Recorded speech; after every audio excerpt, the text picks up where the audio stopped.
Order! Order! You are an incorrigible delinquent at times. Behave yourself, man!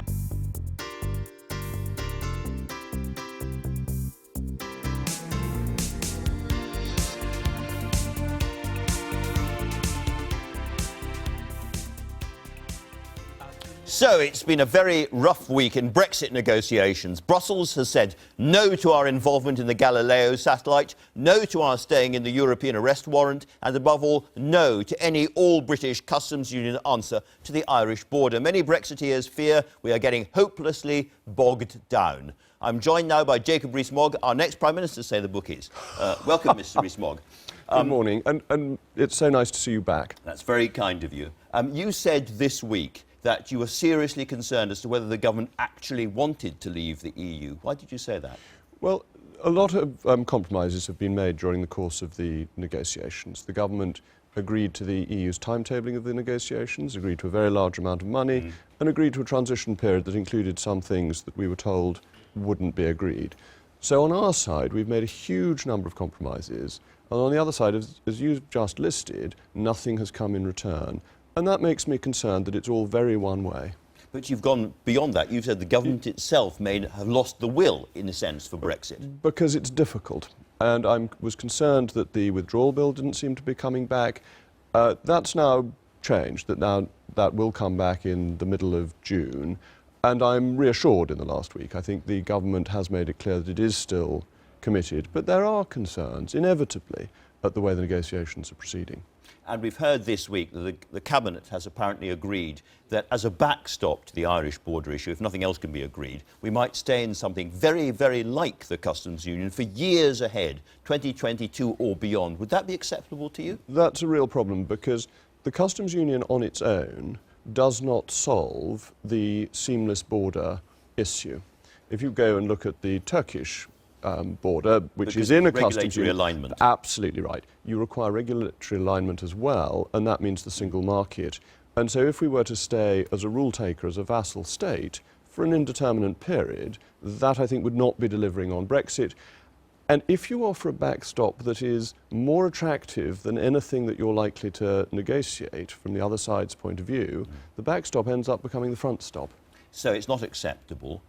We're running out of options on the Irish border at the moment. You've suggested two things. Can I ask you, first of all, do you think that John Thompson, who's head of the HMRC, is still a very capable man? I do think he's a very capable man. Whether his figure of £20 billion for the cost of administering Max Vac is right, I don't know. That would be 5% of our combined EU trade, and it seems a very high figure and much higher than other countries, or than what we're already doing. That, bear in mind, if it's like that, or anything like that, it puts Max Vac impossible. Well, I think you want to go back to looking at how we deal with goods coming into Southampton and how that is managed by HMRC, the very low level of inspections. Most inspections are done on food and other inspections are intelligence-led. As food standards in the EU will be ones we're completely comfortable with, that level of inspection won't be needed. So I think you want to go back to where you're already doing it, and already doing it successfully, and apply that. And I think actually both Max Vac and the customs partnership have been a tendency to overcomplicate things. So there are problems with both of them. When it comes to the Irish border, you have said there is another answer, which is simply, if they are not going to negotiate seriously with us, we politely and courteously say thank you very much, and we walk away. The trouble is, that is illegal, isn't it? No, it's not illegal. What makes you think it's illegal? Under the World Trade Organization rules, which we would certainly have to sign up to after leaving the EU, then if there is a customs union on one side and us on the other, there has to be a border, and if there isn't, every single member of the WTO could take us to court. It's 160 countries. Hold on. You're confusing two things, if I may. You're confusing a border with a hard border. There already is a border. There is a border for excise duties, there is a border for currency, and there's a border for currency, among other things. Right. But if you look at Article 24 of the General Agreement on Tariffs and Trade, that has two exemptions that may be useful. One is for dealing with contiguous countries, and the other is in establishing a free trade agreement with a group. So we'd have to have a free trade agreement with the EU? Hold on. Patience. What you have to do is great virtue, and virtue is a grace, and grace is a little girl who doesn't wash her face, as I'm sure your listeners will want to hear. But you can say we are working towards a free trade agreement, which we will be doing. And as long as both sides say this, you can then go on to say, and therefore we will, for an interim period, which can be up to 10 years, we will maintain the current arrangements, and that's perfectly legal. And actually, I discussed this on one of the BBC's other programmes last week with an expert, and we ended up agreeing that this was the case.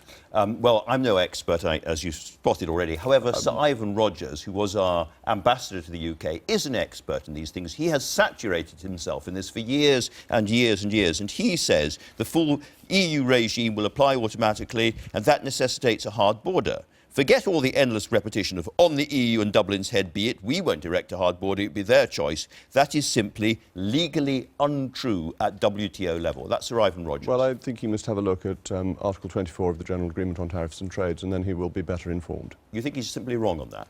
Oh, Sir Ivan Rogers is the chap who did David Cameron's renegotiation and provided us with the thin gruel. I'm not sure he is the most impartial or useful commentator on this issue. Well, let me try and find another impartial and useful commentator, the Prime Minister, because she's wrapped you over the knuckles over this very issue. She thinks that this idea of we're not going to put up a hard border, let somebody else do it if they dare, this kind of game of chicken, is irresponsible and has said so much to you. The Prime Minister said in her Mansion House speech that she wasn't going to do this. I think that is a mistake. I think it is the obvious negotiating position for us to have. Bear in mind, the Irish economy is heavily dependent on its trade with the United Kingdom. It is overwhelmingly in the interests of the Republic of Ireland to maintain an open border with the United Kingdom. And I think if you're going into a negotiation, you should use your strongest cards. And just to tear one of them up and set hairs running on other issues is, I think, an error. OK, there's lots of errors that you think the government have made at this point, and things are, as it were, we're getting stuck in the sand. The wheels are whirling around and we're not moving forward at all. Are we now at the point where we have to walk away? No, I very much support the Prime Minister in her approach to remaining within the negotiations. I think it's important to obey the formalities and the courtesies, but I think we should be clear and stronger. Basically, the deal is very simple. We are paying a very large amount of money, £40 billion, and in return we want a trade deal. Everything else is essentially incidental to that. The £40 billion is of great importance to the EU because after March next year, it still has 21 months of the multi-annual financial framework, and it expects that to be funded by the UK. It would have to cancel projects or get more money out of the Germans if it doesn't get our money. But we've agreed to this already. No, we haven't, because nothing's agreed until everything is agreed. And therefore we should reiterate that and say quite clearly that if we don't get the trade deal we want, you don't get the money. And that's a very strong negotiating position. Is that a message for this summit? Do you think Theresa May should go and say, I know I agreed the 40 billion, but frankly, the way things are going, I'm changing my mind? I think it's worth reminding them that nothing is agreed until everything is agreed, which is clearly set out in the December text, because the issues you mentioned, Galileo and so on, the European Union thinks it's in a position of negotiating strength. Without our money, it faces a real crisis next March, when it's facing problems from other countries too. If I were the EU, I might be a little bit more worried about what's going on in Italy than whether the UK can remain a full member of Galileo. That seems to be more important to the structure and the fortunes of the European Union. You have adopted a kind of demeanour of this, of kind of very, very punctilious and polite menace towards the Prime Minister. There's no menace in me at all. There's plenty of menace in you. The ERG has constantly said, you can't do this, you can't do this, you can't... And then she goes and does it, and you pull back, because actually you're a phantom army. You have no possibility of taking on the Prime Minister over any of this stuff, because you don't want Jeremy Corbyn. Well, certainly I don't want Jeremy Corbyn. I do not approach talking to the Prime Minister in the way that you suggest. It's not for me to say, you must not do this, you must not do that. I'm very respectful of the great office that Theresa May holds. And presumably of Theresa May herself. And of her, whatever of she's course, doing, yes. she's working ferociously hard, that's absolutely right, night and day, long hours to try and get this deal. And again, I say this with great respect, but it's relatively easy to do what you're doing, which is to sit at the back of the hall and chuck elegant wine bottles at her. But she is working really, really hard. Can I ask you, if she came to you and said, Jacob, I'd like to make you Under-Secretary of State for this, that or the other, would you join her government? The Prime Minister is not going to be doing that. But if she did? But I want to respond to what you've just said, because I agree with you. I think the Prime Minister is the most impressive and dutiful leader that this country has had. Her expression of duty is something that all Conservatives should admire and applaud. I compared her recently to Geoffrey Boycott, who was my childhood cricketing hero, and I think that is her approach. It is a straight bat, it's a steady approach, and she scores the runs. If she is so great, why don't you ask to join the team? because I think there are lots of other people who are very able, who are doing it extraordinarily well. You don't and think frankly, you're up to being an Under-Secretary of frankly, State? if I were the Prime Minister, I would use my patronage to encourage the pro-Europeans to keep them on board, because I'm going to back her in making sure that Brexit means Brexit from the backbenches, and I'm very happy and keen to do that. And you'll back her even if she brings to the House of Commons something like the full customs union backstop that you don't like? I will back the Prime Minister delivering on the promises that she's made in the Conservative Party manifesto and in her various speeches and in all the commentary she's made around it. Political gossip is a very different matter, and I think one can't work out from political gossip situations that may or may not happen. Everybody's against political gossip until they're really at the centre of what they want to do. Oh no, political gossip's great fun. I'm Great. not Well, against it. That is great fun, but it's not determinant. Do you have what it takes to be Prime Minister? I don't wish to be Prime Minister. I'm very happy being a backbench Member of Parliament. My concern... Can I ask you one question that you have, if I may say so, elegantly avoided up to now, but is a very important one. Are there any circumstances whatever in which you would challenge Theresa May for the Prime Ministership? Of course I wouldn't challenge Theresa May. That's a ridiculous idea. No circumstances. The Prime Minister has my full support to remain as leader of the party. As I've said many times, my concern, my sole ambition, other than being Member of Parliament for North East Somerset, is that Brexit should happen. That's what I want to support, and I want to support the Prime Minister and the Conservative Party in delivering that. Is your message to the Tory party that if we get rid of Theresa May under any circumstances, that threatens the entire Brexit project? I think Mrs May is crucial to the Brexit project, yes. Can I ask you about the story in the Mail on Sunday today? It's not quite political gossip, because Somerset Asset Management, which you set up, has invested very, very heavily in a whole series of Russian investments, oligarchs, friends of President Putin's. Now, just at this moment, when we are in such a difficult situation with Russia, do you think that's a kind of patriotic or happy thing to be doing? I no longer run Somerset Capital Management's investments, and that's important to know. Somerset Capital Management is an emerging markets investment management company. We manage clients' money. It's not our own money, it's clients' money, and they have asked us to invest it in emerging markets. We have a fiduciary duty to them to invest it as well as we can in businesses that we think will do well, subject to the law of the land. And that is what we do. We can't run our investments on my political opinions. I think we should be much tougher on Russia. I think we should impose the level of sanctions that America has imposed on Russia. Isn't it awkward to be making so much money from these investments while at the same time disapproving of them? You misunderstand how investment runs. No, I don't. I understand exactly. No, I think you have moral authority, you have moral responsibility, at least for the money that's coming into your bank account. You're assuming I make money from these investments. I don't. These aren't my investments. They are our clients' investments, who are mainly You make money from Somerset Asset Management, which makes money from these investments. Ah, but that's by second degree. That our job is to invest in emerging markets for our clients and using their money. We have to do that as well as we can under the law. We would be opening ourselves up to legal actions if we decided that my political opinions should influence the investments. That would be quite improper. In the new world after Brexit, we are going to have our new alliances which will matter very, very much to us, and above all with the United States. When you've seen what Donald Trump has said about what he wants to do in terms of pharmaceutical prices in the UK, he and his Secretary of State have said in terms they want to make British consumers and British patients pay more so that American patients can pay less. Do you not think that we are, as it were, taking back control from one side and losing it in another direction? No, I don't. Donald Trump is a very interesting political figure. And if you look at what he has said, he has made these very strong statements in what he sees America's interest to be. And then, as we're seeing with the Chinese recently, he then negotiates deals that leave everybody happy. So I think we're in a slightly weaker position than the People's Republic of China. Of course, we're not as large an economy as the People's Republic of China. That's absolutely correct. But we are the US's closest ally. That has a certain weight to it. We are an important support for America and its global interests. And that again gives us as a counterweight to China, which is very often not of the same interest as the United States. That gives us a degree of influence, and I think the United States as a country both makes sense for us to work with, and one where we have a lot of commonality of interest. Jacob Rees-Mogg, thanks very much for talking to us today. Indeed, and what else actually happened is that referendum in Ireland. Everybody's still digesting it. And here, a very nice picture inside the Sunday Times. You've got our guest later, Michelle O'Neill, leader of Sinn Féin in Northern Ireland, there alongside Sinn Féin leader Mary Luke MacDonald, saying the North is next. So it's politicians in Ireland and Northern Ireland, but it is also, on my screen, has gone dodgy. There she is. She has gone faint, but she's back. It's also, if you look at the front, if you've got... Why is this happening to me, Robert, on my last programme? This is some kind of bad joke. Anyway, do you know what? I actually have it here. The front of the Sunday Times. This is the most interesting story this morning. Leading Tory women revolt against May. So this is the idea that Theresa May's Women's Minister, Penny Mordaunt, but not just her 4 predecessors too, they are ganging up on Theresa May. They want abortion law liberalised in Northern Ireland too. Now, am I going to be able to touch the screen and it work? I don't know, but I'm going to try. So if it isn't, I can't. Anyway, if it's not trouble for Theresa May in Northern Ireland, then it's trouble for her from Jacob Rees-Mogg. Oh, God, we're even going to try this, are we?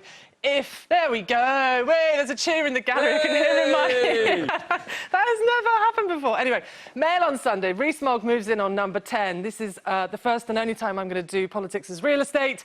Jacob Rees-Mogg has bought this £5 million house, and the Mail on Sunday has helpfully worked out for us that it is closer to Parliament than Downing Street. But, as I've already told you, today is my last programme. I have done 70 programmes. They were dominated by the build-up to and then the fallout from the Brexit referendum, and it has sometimes felt like we are a nation at war with ourselves. So, because I am an optimistic soul, I like this from the Demos think tank. They're doing an optimism project, and they asked people, do you think that Remain voters have good or bad intentions? As you can see, 40% said Remain voters have good intentions. And then what about Leave voters? Same, basically. Most people think, well, 32% thought Leave voters have good intentions. So the question is, Robert, by the end of the programme, will our friends in Croissant Corner feel the same? And we're not going to wait till the end of the programme. We've got a committed Remainer, a committed Leaver here, Alistair Campbell, Henry Newman. I'm going to ask you, do you respect each other's positions? Alistair? I do respect people's positions when they're thought through, and they're I'm not saying, and when they're based on an assessment of fact. What really agitates me about Brexit at the moment is that virtually all of the promises made during the campaign are not being kept. Theresa May's 5 tests on Brexit are not being met. Labour's 6 tests on Brexit are not being met, and yet we seem still to be charging on towards the precipice. So I just think there comes a point, and I think this is happening with the country, by the way. I think the polling that Peter Kellner set out this week, 1 million Labour Leave voters, for example, saying that they're having second thoughts. Most of the political establishment, most of the media, basically saying Brexit has to happen, and I think the public are looking for a rethink, and that's why I support the People's Vote, and I hope people come out on the march on June 23rd. I think if I was sitting in your position, Henry, I might think he didn't respect you enormously there. So, do you respect his position? No, I do respect his position. I think we were discussing, actually, before we came on air, I think there are arguments on both sides. I think most people in the country looked at this question of whether we should leave or stay and thought about it very carefully and then came to a decision. I made a decision that it was right to leave, but I work for an organisation where, as far as I'm aware, everybody else working for me made the decision the other way. And now we're looking at where do we go from there, what do we do, how do we make this actually happen, how do we respect the democratic result? But are you optimistic? Because I am detecting more and more pessimism. I'm optimistic. I think Brexit is difficult, and it was always probably more complicated than the Leave side said. And the Remain side had a chance to say all that during the campaign, and they did. But just to be clear, Henry, since you head a think tank that specialises in this very question, as it were, we are a long way from seeing a position, even on customs, from the Prime Minister. Where do you think she'll end up? Well, I think the argument on customs is a little bit of a proxy for a broader argument that's the important one. Customs goods, they're an important part of our economy, but we're talking about only 1/5 of our overall trade. It's services that really matter. So the Prime Minister... But if she can't even reach a position on the reason she goods, as it were, what hope have we got that she's going to reach a position it's on... a proxy for the overall discussion about how far away or how close we are. And I think what we're getting is a bit of a dialogue of the deaf between Leavers on one side saying can't give up any sovereignty at all to get any sort of economic relationship with Europe. That's not going to happen. And Remainers, it is inside the cabinet, but Remainers also saying on the other side, either let's rerun the referendum or we've got to basically recreate the EU from outside the EU. I don't think you rerun the referendum. I really don't... You're asking for a second referendum. You're calling it people's vote, but that's disingenuous. It's really a second referendum. It's not disingenuous, because we had a vote, in or out, and the country voted out. Now, as the deal becomes clearer, I think more and more people are saying, we were the people who gave you this job. We don't think it's been done very well. None of the promises that you made are being kept. We now want to take another look. And I think the reason why the Leavers are so scared of the people's vote is because they actually fear, as the demographics are changing, as the arguments are changing, they'd lose. And I'm absolutely convinced they would. But Henry, just on this position of you know, the right of people to have some kind of a say. Let's just say, for argument's sake, that come the autumn, Parliament were to vote down whatever deal the Prime Minister gets. Wouldn't it be reasonable in those circumstances either to have a referendum or indeed for there to be a general election? I don't think so. I think the fact is we're in a parliamentary democracy. We occasionally have referendums. Right, we can argue about whether that's a good thing. Sorry, we can argue about whether that's a good or a bad thing, but we do have referendums occasionally. We had one in '75. We had one on devolution. We've had one on electoral reform and other questions. So we've had a referendum. I don't think that should be put to referendum again for another generation, personally. I think the question now lies with Parliament. Parliament voted after the Miller case to trigger Article 50, and that inexorably leads to an exit from the Union unless it's revoked. Well, we've got loads more on all of this, and indeed we're going to talk about that Irish referendum on abortion, which is so important, later in the programme. But now I'm absolutely delighted to be joined by Labour's Deputy Leader, Tom Watson. Good morning, the Rob. new svelte Tom Watson. We might talk a bit about that later, but let's start with, I'm afraid to say, it's still going on, the whole Brexit negotiations. We're going to get, we think, within the next few weeks, a vote on customs when the EU withdrawal bill comes back. Will Labour formally talk to Tory rebels about forming a common front? Because you are in favour of the UK staying in a customs union. Yeah. Will you negotiate with Tory rebels? Well, we certainly think there is a majority for a form of customs union in Parliament, but we're going to set out Labour's stall when that legislation hits Parliament. We don't know the timing on it yet, but when it comes, we'll outline our position, and we hope that we can draw in enough Conservative and other MPs to support our position on a new form of customs union. Now, the government's whips think that you will have difficulty getting all your MPs to vote for a customs union, because, of course, there are Eurosceptics on your side as well. Well, we've got to have a discussion about that within the PLP and within the shadow cabinet, but our sort of whipping arrangements will be discussed nearer the time of the legislation being introduced. Now, there will also be a vote on this Lord's amendment that would keep the UK in the single market via membership of the European Economic Area. Talk to manufacturers, they would say that if you really want to have frictionless trade with the rest of the EU, and indeed if you want to keep that border open in Northern Ireland, you can't just have a customs union, you've also got to have membership of the single market. You'd agree with that, wouldn't you? Well, we want to try and have a relationship with the single market that allows us to have frictionless trade. It's important for manufacturers in my region, the West Midlands region. Totally. But we want a unique deal for the United Kingdom, and there's lots of talk about sort of off-the-shelf deals that have taken place in the past. Talk, but the rest of the EU would say unrealistic talk. Well, we don't think so. We've always said, and I've said it on this programme, that we want our own jobs first Brexit. We want to keep British workers in post. That's why we need frictionless trade. That's why we want. That's why we were the first to say we needed a form of customs union. That's why we were the first to say we needed transitional arrangements. And I think we're in the right position on that. And the you may be in the right position in terms of a UK audience, but there's absolutely no evidence that the rest of the EU would give you any of that at all. And the issue is delivering what will protect jobs. And most people would say what you're talking about won't protect jobs at all because it can't be negotiated.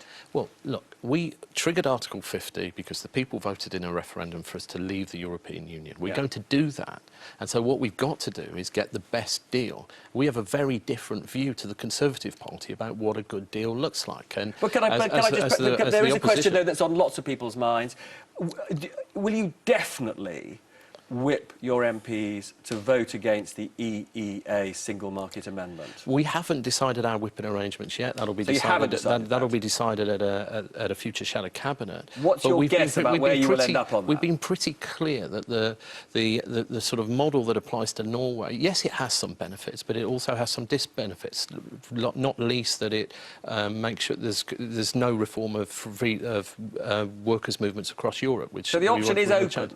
Well, if we haven't, I guess it is. If you're saying we have, if I'm telling you we haven't made a decision yet, but we've been pretty clear that there are deficiencies in the Norway model that might not work for a bespoke UK deal. Now, Barry Gardiner publicly said he thought it was almost impossible that whatever deal the Prime Minister gets will meet your tests for a Brexit you could vote for.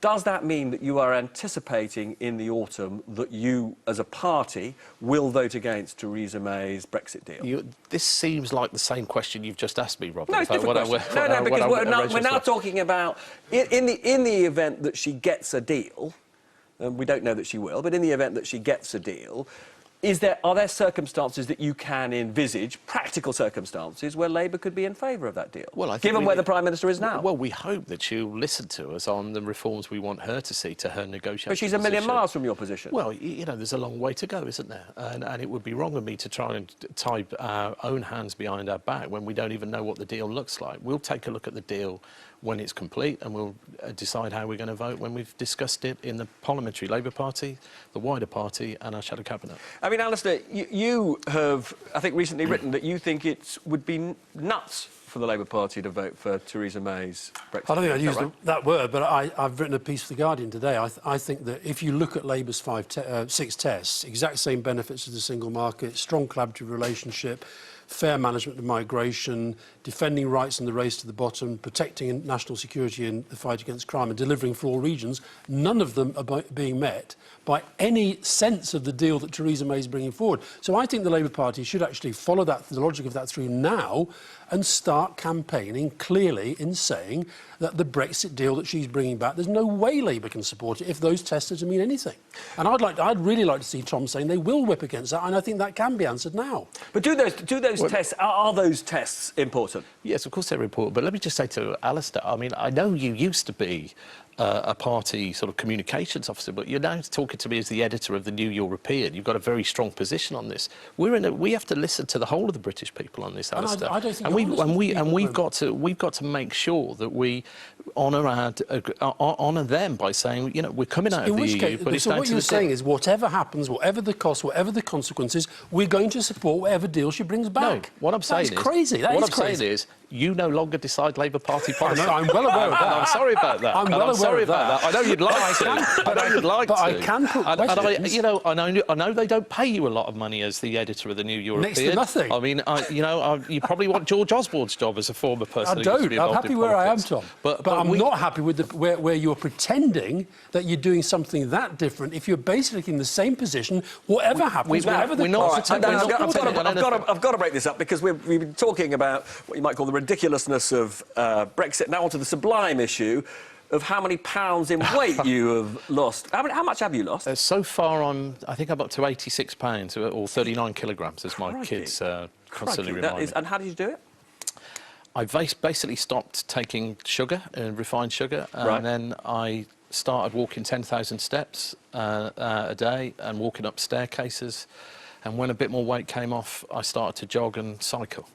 And so, I mean, one of your colleagues said, is this right? You put butter in coffee, or is that a joke? No, I did sort of change my diet slightly. So, but there's a thing called bulletproof coffee, which tastes very nice, by the way. Bulletproof coffee. And what does that mean? It's a way of getting saturated fat into your diet, which means you're not as hungry in the day.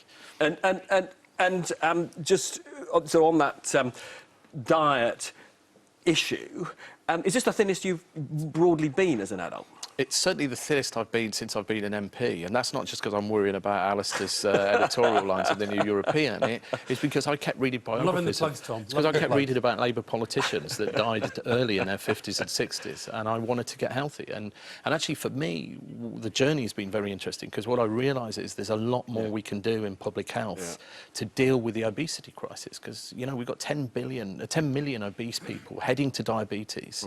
Another 15 million sitting behind them are overweight. And I think, when you read in the papers or you hear sort of political speeches, it's like we condemn them and we judge people who are overweight. And I think this is a nutritional issue that retailers, manufacturers, public health officials and politicians have got to take seriously. And over the summer, we'll be doing a bit more work on this.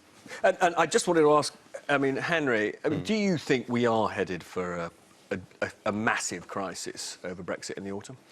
I think there are political difficulties ahead. I think one of the things that worries me is that the Labour's tests are just simply unmeetable. There's no way that leaving the European Union can deliver the exact same benefits. So you sort of agree with that, the logic of Labour's position. It's not Theresa May's test. No, exact same benefits. No, it's a misquoting of something David Davis said in Parliament. But I think the other point is that they're asking for a customs union with the European Union, which gives us control still over our trade deal. That's just not on offer. So it's Mickey Mouse opposition politics from the Labour Party, and we need to hear some serious policies. Alice is right. When it comes to it, are they going to vote this down or not? That's a very big question. And Tom's sitting there in the chair, not even able to tell us if they're going to vote against the EEA amendment. Are we going to be like Norway in the free movement with the European Union, a broad spectrum rule taker? I would have thought that obviously would be an impossible position if you were setting out to respect the referendum result. And yet we can't even get a clear answer on that. Well, you haven't got a clear answer because we've not... I mean, this legislation has been delayed. The government hasn't decided its own position. They've split the cabinet in two to argue these things. And so we will take a position on all legislation as we normally do when the legislation is. But would you agree the exact same benefits are impossible? No, we will apply the tests at an appropriate time. And if you want to discuss the detail on it, I'm sure Keir Starmer will be back on again, arguing with the editor of the New European. There's 3 plugs for the paper. And I imagine, a bit like you, it won't be that much clearer by the end of that conversation. But who knows? We live in hope. Let's move back to the other big referendum, the Brexit referendum. Famously, Northern Ireland voted to remain. This is what the result was in 2016, 56% for remain, quite comfortable. That has now stretched. Polling now shows that 69% of people in Northern Ireland want to remain. Now let's look at what public opinion is in Northern Ireland on the arrangements they want in the future. So, customs union and single market, that the whole of the UK should stay in. 61% want that to be the case. This is polling of just people in Northern Ireland, attitudes in Northern Ireland. Then let's move on to those that want the government's position, that the whole of the UK should leave. That's just 15%. And then this next one, this is something people couldn't countenance, that one day there might be a different arrangement for Northern Ireland than for the rest of the UK. A quarter of people in Northern Ireland want that to be the case. This is the beginnings, perhaps, of something many couldn't countenance, that there would be a different solution for Northern Ireland than the rest of the UK. Now, that has seemed unlikely for a generation, but let's have a look at how Ladbrokes put it. This is the idea of whether we would have an Irish unification referendum before the end of 2020. They are putting that at 4-1 to give you some... I can hear a sharp intake of breath over there. Let's give you some idea of context. This is the same as those that think Jacob Rees-Mogg will be the next Tory leader. Roberts. Well, just on that, do you think the prospects for a unification referendum are better or worse in terms of probability than 4-1 odds? I think they're probably better. I think the fact there is a conversation now at this moment in time that people are having because of the context of Brexit, because they feel that we're being dragged out of the EU against our wishes. And you can see from the referendum itself that strength of opinion has actually grown. So when we've been making the case for special designated status, that's something which we believe needs to happen. I mean, I totally respect the vote of the people here in Britain, but I believe that my mandate is to protect Ireland. My mandate is to protect the best interests of the people in the north of Ireland. I think in terms of the conversation at home now, it's very much about a unity referendum. It's very much about the constitutional future. The big decision yesterday in Dublin was a constitutional issue. That is now to the fore. People who, particularly people from a unionist background, who traditionally in the past wouldn't have had this conversation about where they see themselves in the future, are now having that conversation, and it's a very healthy and live debate. I mean, looking at the Good Friday Agreement, I would say it's pretty ambiguous what the circumstances are for triggering a referendum. Are there circumstances in which, if you saw public opinion very much in favour of independence over a period of time, that you would take the government to court if they didn't offer a referendum? Well, I mean, you're right, the criteria is quite vague, but I think even the fact that in recent days, and maybe last week, where Theresa May actually said herself she was fearful about the outcome of a referendum, shows in itself that there's perhaps the test has been met. I think the fact that if you look at a number of things, the northern state was built on a unionist majority. That unionist majority is now gone. So I think that in itself points to that there is change, that there is criteria has been met in terms of a unity referendum. See, ultimately, I'm an Irish Republican. It's my bread and butter every day. It's everything about me in terms of trying to bring about a unity referendum. We know that your position on this is not ambiguous. But yes, absolutely. But it's my job to convince people from a unionist background, people with a British identity background, that there's a place for us all in a new Ireland, and that's very much to the core of my politics. Because, I mean, if you talk to the DUP, indeed, if you talk to certain members of the Tory party like Jacob Rees-Mogg, they would say a lot of the campaign to get this vote is based on scaremongering. They would say that the kind of solutions they want to see to keep trade flowing between the Republic and Northern Ireland would not represent the kind of hard border that would see a resumption of violence and sectarianism and the Troubles. I mean, take that head on, please, because there is no logical reason why a little bit more in the way of border checks should lead to, a breakdown of the peace. But remember, for 20 years we've been involved in a peace process which the British government failed to nurture. And I think that one of the biggest symbols of our peace is the fact that borders have been removed. And to go down the route which has been proposed so far, and some of the proposals which you've seen to date, would ultimately lead to border checks of some kind. That is not going to be countenanced by the people on the island of Ireland. So I think what's very evident of the current political debate is that the Good Friday Agreement is the thorn in the side of the Brexiteers. The DUP are here on an English stage talking to people, and they do not represent the views of the people of the north of Ireland. We need to stay in the customs union and the single market. That is the only way in which we can protect against the imposition of a hard border again on the island of Ireland. I mean, the Irish Taoiseach is encouraging Sinn Féin MPs to bring about just that kind of soft Brexit by taking up their seats in Westminster. That would be the responsible thing to do, surely. Well, I think that the people in the north of Ireland have spoken. They have turned their back on Westminster. They support the abstentionist position which Sinn Féin have. I think that, But if you were putting peace first, surely your colleagues should vote in Westminster and bring about the kind of Brexit that they would prefer. But look at the debate that's happening here. It's all about the internal wranglings of the Conservative Party. It's all about the Conservative Party negotiating with themselves. They have failed to date to bring forward any kind of real proposals. I don't believe, and the Irish people don't believe, that our voice coming into Westminster would make a button of difference at this moment in time. So, of course it would make a difference. But listen to me where we bring our influence to bear. We bring our influence to bear in that we hold the Irish government to account. Remember, we're an all-island party. We have representation right across the island. And I think the stance that the Taoiseach has taken and the Irish government has taken has been very much in the national interest, and that's important in terms of the negotiation. We're also very strong in Europe, and we've brought our arguments right into the heart of the European Union. And then I engaged directly in the EU with Michel Barnier, with Theresa May directly herself, and that's where I'll bring our influence to bear. Michelle O'Neill, thank you so much for joining us today. I hope you'll come back soon. Now, I don't say this to Fatty, I'll just repeat what people have said to me, which is many of your colleagues said to me they were disappointed you didn't end up as chief whip. They felt you did a very good job as deputy. So, if you were advising the Prime Minister now on this EU withdrawal bill and the timetable for bringing it back to the Commons, do you think the argument is in favour of bringing it back early, or would you delay? Well, I'm not Chief Whip, and I wouldn't want to second-guess any conversations that have gone on in Downing Street about the timing of this. I think, I was a marginal Remain voter in the end, but I was marginal.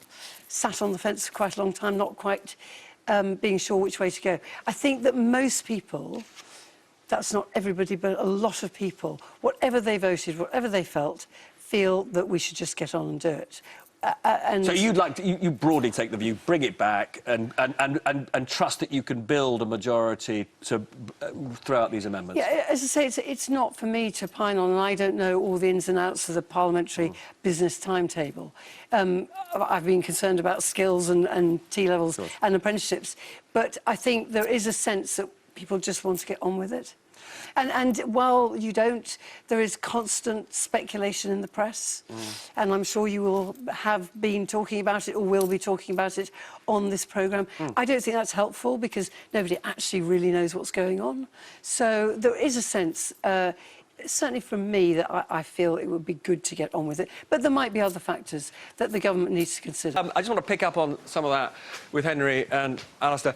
I mean, interesting, Henry, that Anne Milton thinks that you know, the EU withdrawal bill should be brought back as soon as possible. I'm not sure she quite said that, but I think well, I think that's exactly what she said. She said there was a hunger to get on and vote on it. I think we need clarity from the government, and the government's taken far too long to come to quite obvious positions, and we still have a disagreement about the nature of our future customs relationship with the European Union within the cabinet itself. I think they should bring the bill back to the Commons, see down the rebels from the Lords, and let's just get on with this. We know where the direction is. Alistair may not agree with that, but I take the view that people voted in this referendum, that the government has set out a clear path. The Labour Party broadly supports that path as well, other than on the question of the customs union. Let's bring these back to the Commons and get on with negotiating. I thought the most interesting thing that Milton said was that nobody knows what's going on. And I think that includes the government. Nobody knows what's going on, and people are getting more and more concerned. And this argument, they've moved from will of the people to now, let's just get it over with. The only way, and if we just go ahead in this way, we're never going to be shot at Brexit. The way to get rid of Brexit and get it over with is actually to give the people another vote on the final deal so that it can be rejected, because I think that's where the public... I mean, we are heading into extraordinary territory, aren't we? I mean, it does look to me, as somebody who devotes rather too much of his life to thinking about these things, that you know the majority of people in Parliament would prefer effectively membership of a customs union over the two proposals. I think people need to be very careful about this customs union question, because it doesn't solve the problems that they think it's going to solve. Correct. And so I think much more important is the question of actually alignment on regulations than actually a customs union. I don't think customs union is the right answer. What it would mean is we lose control of our trade policy. The EU can sell access to our markets when we're a non-member without our control. That just doesn't work. The question is, how do we deal with the Irish border and so on? Those are important questions. They're crucial, but this obviously has inevitably led on to, again, speculation about how long Theresa May will remain as Prime Minister. You may have seen distinguished colleague Tom Newton-Dunn writing that your great friend Michael Gove has done a deal with Ruth Davidson where Michael is preparing himself to be caretaker Prime Minister. I read that article quite closely, and it suggested that Tory grandees were hoping for a team-up. I don't have any. I've never heard a suggestion like that, so I don't know where. Would it be a good idea, a Davidson-Gove partnership? I think I'm not going to get involved in any leadership speculations, but I think the key question is the Prime Minister needs to get on and make a decision, and the clock is ticking. I think she set out some very sensible plans. The rebels she needs to face down, I think, are not the rebels in the Lords. It's the Rees-Moggs that she's, like David Cameron was scared to stand up and gave them the referendum. She seems to... She's going to have to choose. She's going to have to stand up to these people, and she's going to have to say, this is what I think is the right thing for the country, and she's got to stand up, say what it is, and do it. Putting on your erstwhile, you know, advising Labour leaders hat just for a second, do you think Labour should be more concerned about Theresa May going on and on, or would a Michael Gove worry a Labour Party, do you think? Should it worry a Labour Party as a potential Prime Minister? Look, what is extraordinary... I think anybody in the Labour Party who takes any satisfaction from the state of the public opinion at the moment is delusional, because those local elections, Labour should be 20 points ahead at the moment. So I think that it doesn't matter. The most important issue facing the country is Brexit. Neither of the main parties are facing up to the genuine challenges that it's giving to the country.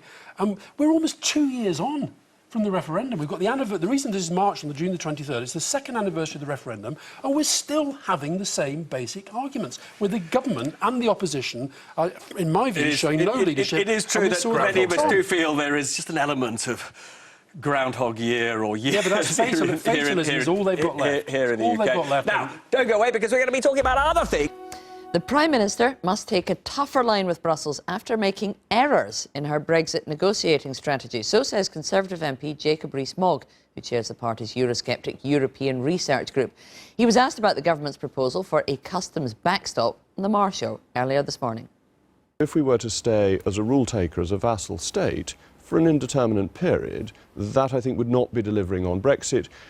And if you offer a backstop that is more attractive than anything that you're likely to negotiate from the other side's point of view, the backstop ends up becoming the front stop. Jacob Rees-Mogg a little earlier. Let me pick up that with the panel. Mark, how widespread are his fears there that the backstop might become the front stop and that actually a very soft Brexit is being negotiated by the back door here? Well, these concerns are very widespread within the Conservative Party, but also within the wider Eurosceptic and Leave voting kind of movement around the country. Partially, of course, because the experience of Eurosceptics on everything except the euro for 40-odd years was, frankly, losing. In some cases, being outvoted. In some cases, people feel being ripped off by politicians in Westminster who didn't want to do what the people wanted or indulge these concerns. But also, for very practical reasons, this isn't just about the question of is Brexit soft or hard, these kind of made-up terms. It's about a question of what future opportunities will be available to Britain. If you tie yourself in, as Jacob Rees-Mogg was talking about that, to what Labour's Barry Gardiner called a vassal state situation, then you lose the opportunities in many cases and keep various of the costs, and that's obviously not the ideal outcome. Now, the Prime Minister, we believe, has persuaded ministers to accept the possibility that we could remain tied quite closely to the European Customs Union for years to come, way up till 2023 or something like that. And they've come up with the name of the government's Customs and Regulatory Alignment Period. We've got a little graphic here that will show us what the new terminology is. So they talk about the Customs and Regulatory Alignment Period, which has the unfortunate acronym that we can have a look at, and you will see that that is definitely what some people probably think of it. Explain to us a little bit about what they're talking about here, Gabby. Yes, not a great name, and for some Leavers, not a great idea, in that essentially we're talking about an extended period of remaining aligned with the customs union and a sort of regulatory alignment, just to kind of smooth over the period where we sort of sort out the final settlement.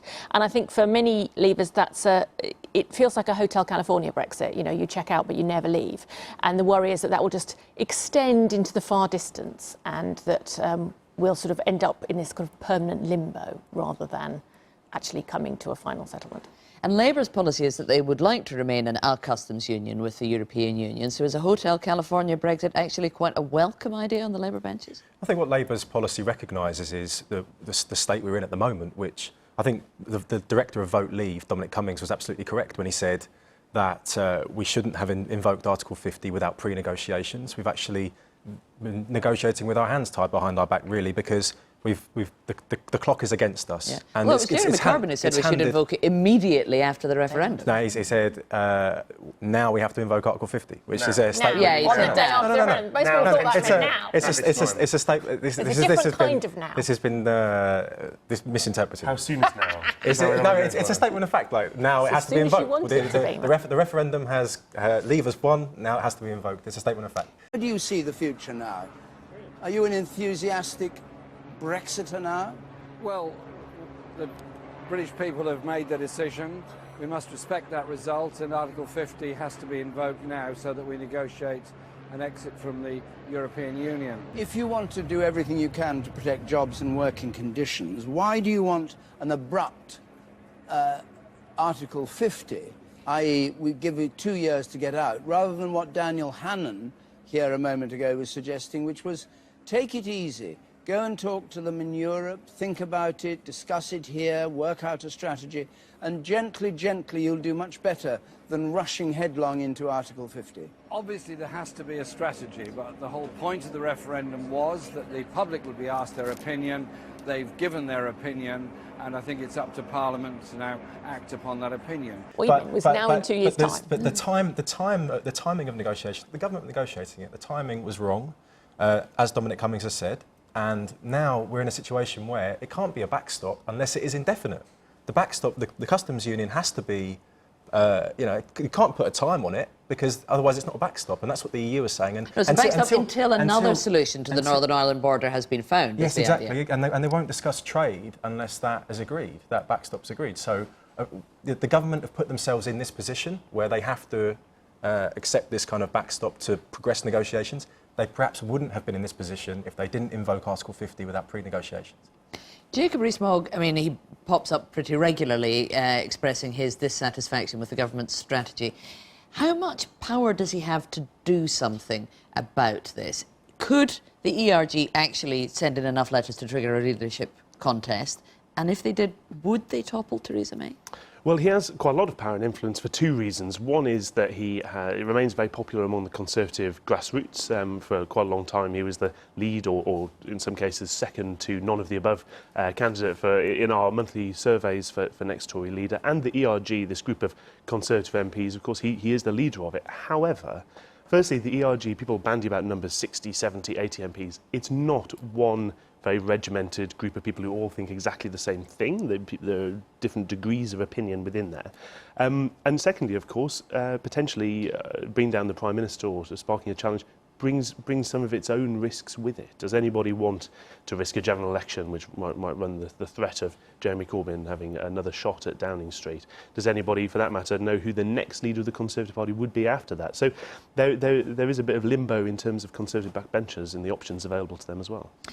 This takes us into a question we were discussing with Andy Burnham as well, which is the state of the polls. You say, what is the threat of a Corbyn government if they were to move against Theresa May? Let's have a quick look at a mean average of the polls that have been taken in May thus far, and they show 42% for the Conservatives, 39% for Labour. So, of course, that's within the margin of statistical error, and that's an average of the polls this month. But it does show the Conservatives slightly ahead at a point, Matt, where really Labour ought to have a double-digit lead, oughtn't they?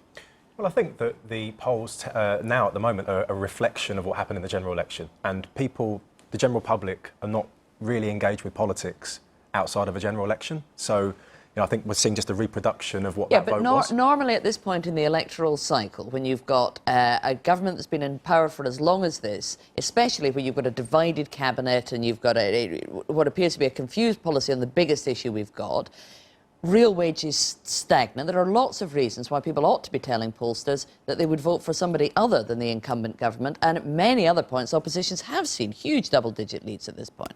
They have, but those polls have been wrong, because when we come to the election, that poll lead has been eaten up. And I think, in the last election, the polls were, until the YouGov poll came out, where they did that analysis of every constituency, and then it looked like there would be a hung parliament, and then it was I think it was in the Times, and everyone said that can't be right. And it ended up being right. So until we get that kind of detailed analysis, constituency by constituency, in a general election when people are engaged with politics, because anything can happen in the course of a general election, as we know from last time. So I wouldn't read too much into the polls now.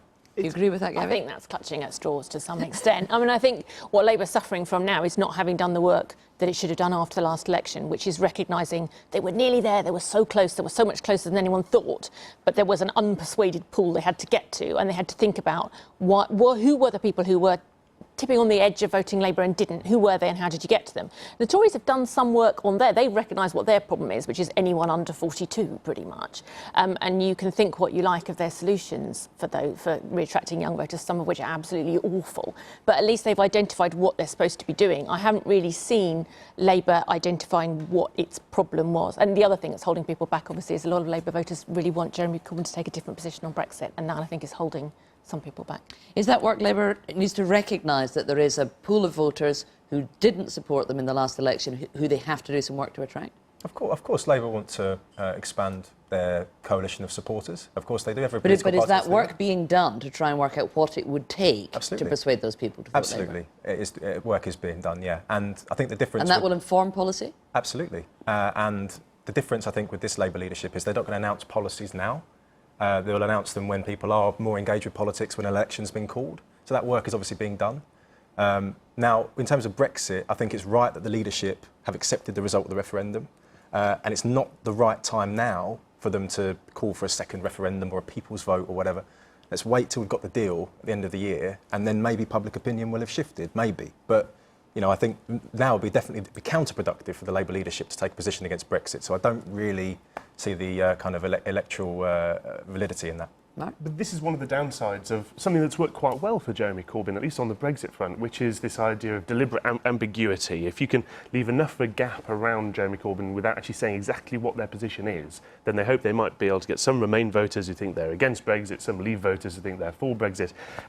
That serves them to a certain extent until voters start to rumble it, but it also places a challenge for Labour, I think. How do you develop new policies if your strategy is to not talk about what it is you really think to people for fear of putting them off? And I do think there's a danger that that might stunt Labour's policy development. Certainly, the Conservatives, I think, have their own challenges for developing new ideas, but are trying to work on them. I think Labour are going to have difficulty giving detail while not scaring people off. So one Conservative new idea came from the Environment Secretary, Michael Gove, who seems to have a new idea every week, and he's talking about new national parks.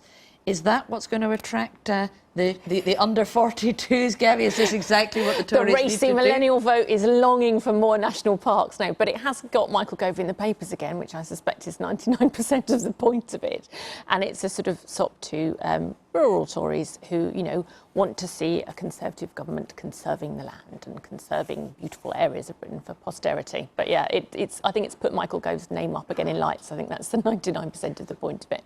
Downing Street's own polling, internally I'm told, shows that actually neither Labour nor the Conservatives have particularly strong standing on the environment in the UK. And that's one reason I think why Michael Gove thinks there's opportunity there, is that he thinks the opposition have left it empty as well. But also because he wants to try and rebrand himself as Green That's Gove totally. and sort of Green distance Gove. himself from Brexit. And it's interesting, he's sort of appealing to that demographic that perhaps there was an assumption that Boris would have appealed to before Brexit, and now young people won't really go near him.